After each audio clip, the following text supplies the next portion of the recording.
आज मैं आपके साथ में कुछ थोड़ी सी अपने अनुभव और कुछ बातें शेयर करूंगा और उसका उद्देश्य सिर्फ यही है कि ये जो साथी यहाँ बैठे हुए हैं, आज भले इनकी संख्या कम नज़र आ रही है, लेकिन ये लोग उससे मायूस ना हो और अपनी लड़ाई को निरंतर आगे ले जाएं और ये अपनी लड़ाई में अकेले नहीं हैं। ये जगह जहाँ हम लोग आज बैठे हुए हैं, जंतर मंतर, तो आपको पता है, साथी कमलजीत गिल ने आपसे बात करी, साथी सुमित जी ने बात करी और ये बताया गया कि ये जो है गिग और प्लेटफॉर्म वर्कर्स, जैसे आपके डिलीवरी बॉयज़ अमेज़ॉन के हैं वो गिग वर्कर्स हैं, प्लेटफॉर्म वर्कर्स हैं, इसी तरीके से ओला उबर चलाने वाले जो ड्राइवर हैं वो भी गिग और प्लेटफॉर्म वर्कर्स हैं। और आज से लगभग 6-7 साल पहले इसी जंतर मंतर पर एक शाम को ये साथी कमलजीत गिल जो थे, ये अपने कुछ साथियों के साथ में बैठकर भूख हड़ताल कर रहे थे। और भूख हड़ताल किस बात पे हो रही थी? भूख हड़ताल इस बात पे हो रही थी कि ओला उबर के जो ड्राइवर हैं, उन्होंने शुरू में तो बहुत बड़े बड़े सपने उनको दिखाए गए कि आपकी लाख रुपए की कमाई होगी, 1.5 लाख रुपए की कमाई होगी। लोगों ने नौकरियां छोड़ दी, ओला उबर चलाने लगे। कुछ महीने, कुछ 1-1.5 साल जो है कमाई भी हुई, लेकिन उसके बाद से जो है वो ग्राफ जो है वो नीचे गिरने लगा और परिस्थिति ये आ गई कि कमलजीत गिल जैसे लोगों को, जो खुद भी एक ओला उबर ड्राइवर हैं, इनको अपने साथियों को लेकर इसी जंतर मंतर पे बैठना पड़ा कि अब हमारी कमाई इतनी कम हो गई है कि हम अपने घर भी नहीं चला पा रहे हैं। और 2016 की उस शाम को हम लोग साथी कमलजीत गिल से मिले और एक प्रण लिया हम सब ने कि ओला उबर चलाने वाले तो लाखों ड्राइवर हैं, लेकिन जो शोषण उनका आज हो रहा है वो शायद इसलिए हो रहा है कि उनमें एकता नहीं है, उनमें यूनिटी नहीं है। तो किस प्रकार से हम लोग इस यूनिटी को लाने का काम करें? और आप विश्वास करिए, मैं इसीलिए आपको ये कहानी बता रहा हूं कि ताकि आपको भी इससे हौसला मिले कि आज आप कम संख्या में हैं, बिखरे हुए हैं। ऐसा तो है नहीं कि अमेज़ॉन के वर्कर, वेयर हाउस के वर्कर हो या डिलीवरी वर्कर हो, वो सिर्फ गुड़गांव में ही काम करते हैं, वो पूरे देश में काम करते हैं, लेकिन कहीं पर वो बिखरे हुए हैं।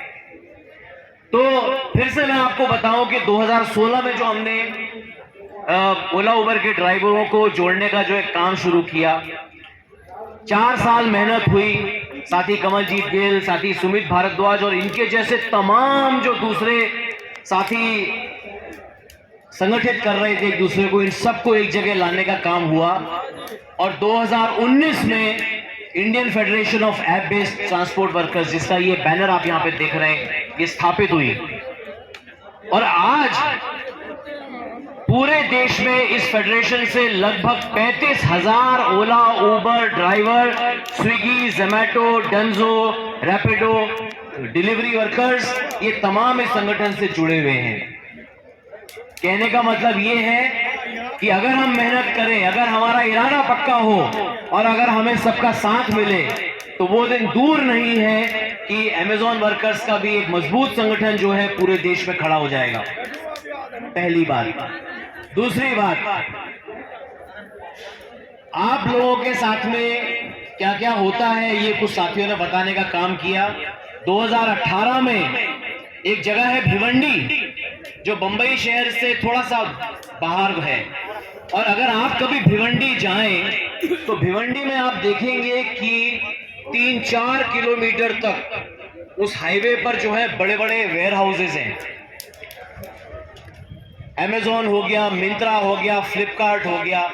और 2018 में हमने, जैसे आप लोग धर्मेंद्र भाई और उनके साथी जैसे आज अमेज़ॉन के वर्कर्स को, वेयर हाउस वर्कर्स को गुड़गांव में संगठित करने की कोशिश कर रहे हैं, इसी तरह से 2018 में हम लोगों ने कोशिश करी अपने महाराष्ट्र के साथियों से कि अगर भिवंडी में जो वेयर हाउस में वर्कर्स काम करते हैं उनको किसी तरह से संगठित किया जा सके।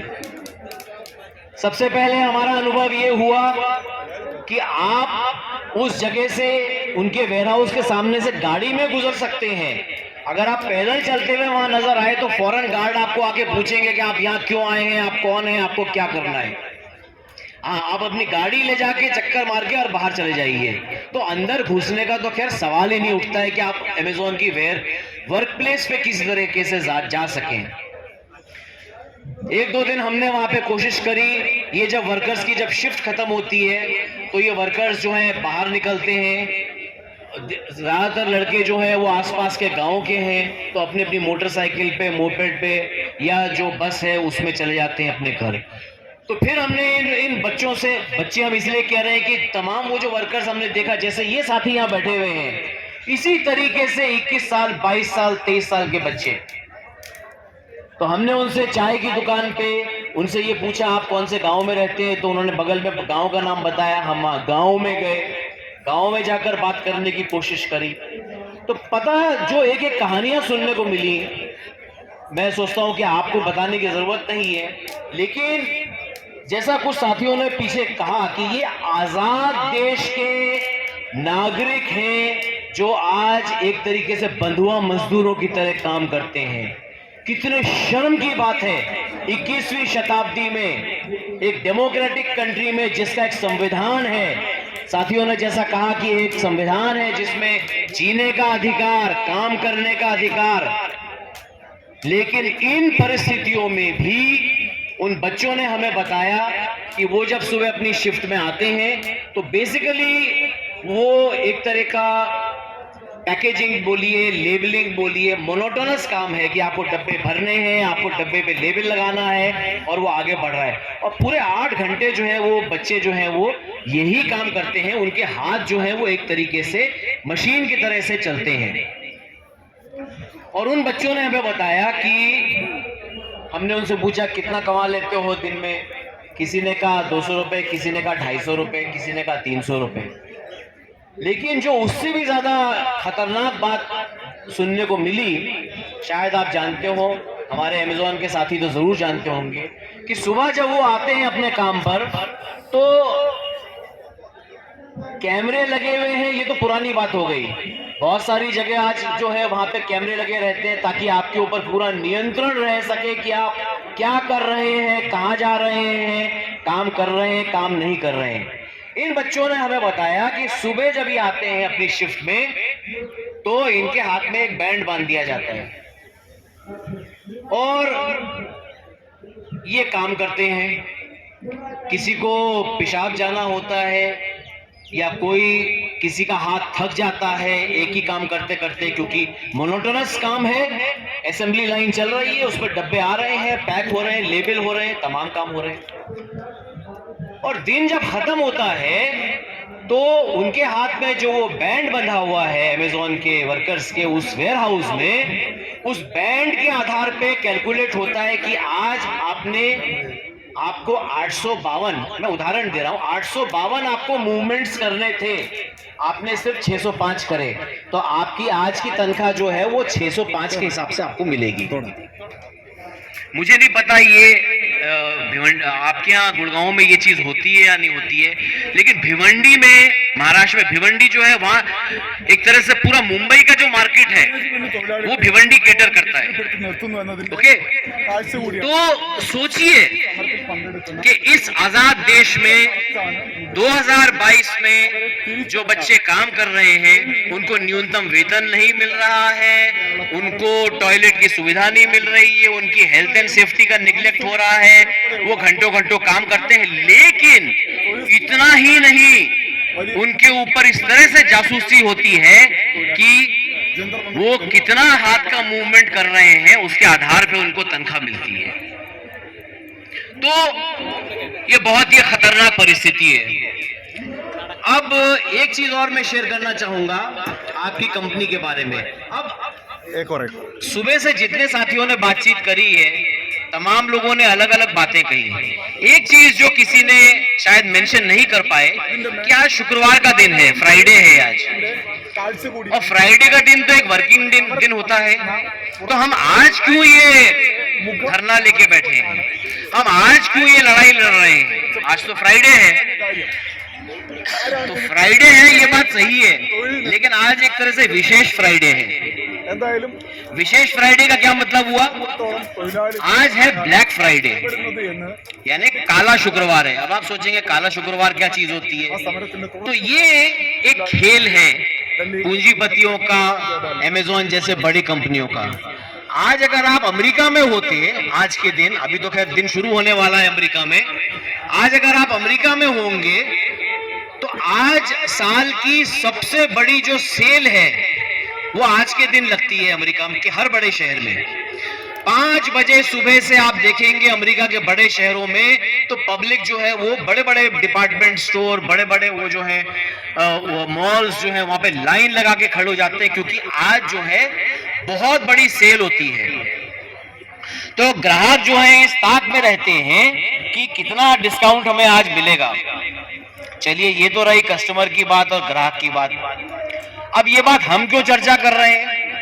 हम चर्चा इसलिए कर रहे हैं कि इस फ्राइडे सेल को सक्सेसफुल बनाने के लिए जो अमेज़न के वर्कर का निचोड़ा जाता है, जो खून निचोड़ा जाता है, उसकी मेहनत निचोड़ी जाती है, आप उसका अंदाजा नहीं लगा सकते हैं। शायद उसका एक रूप आप लोग भी देखते होंगे जब हमारे यहाँ दिवाली सेल होती है अमेज़न में, किस तरीके से आपको 12 घंटे भूल जाना है, 13 घंटे भूल जाना है, 14 घंटे भूल जाना है, बस गधे की तरह, जानवर की तरह से काम करना है, क्योंकि आपको पैकेजेस जो है वो क्लाइंट्स तक डिलीवर करने हैं। तो इस तरह का ये शोषण। और अगर हम अमेज़न कंपनी की बात करें तो अभी हमारे एक साथी सुबह से बेचारी यहाँ बैठी हुई थी, शायद वो थक गई होंगी। आपने देखा कि वो एक मुखौटा लगा के बैठी हुई थी। कुछ लोग जानते हैं कि वो कौन, किसका रूप है। तो ये जो है, जो साथी हमारी यहाँ बैठी हुई थी सुबह से काला वो पहन के, ये अमेज़न कंपनी का जो मालिक है जेफ बेजोस, उसका ये रूप देखा। तो ये जेफ बेजोस जो है, अगर आप इसकी ताकत का, इसकी कमाई का, इसकी संपत्ति का अगर आप अंदाजा लगाने जाएं, आप कहेंगे होगा 100 करोड़ का मालिक होगा, होगा 200 करोड़ का मालिक होगा, होगा 400 करोड़ का मालिक होगा, 500 करोड़ का मालिक होगा। आप विश्वास नहीं करेंगे, ये जेफ बेजोस की पर्सनल संपत्ति जो है 20,000 करोड़ है। 20,000 करोड़, $200 बिलियन। अंदाजा लगाइए जरा।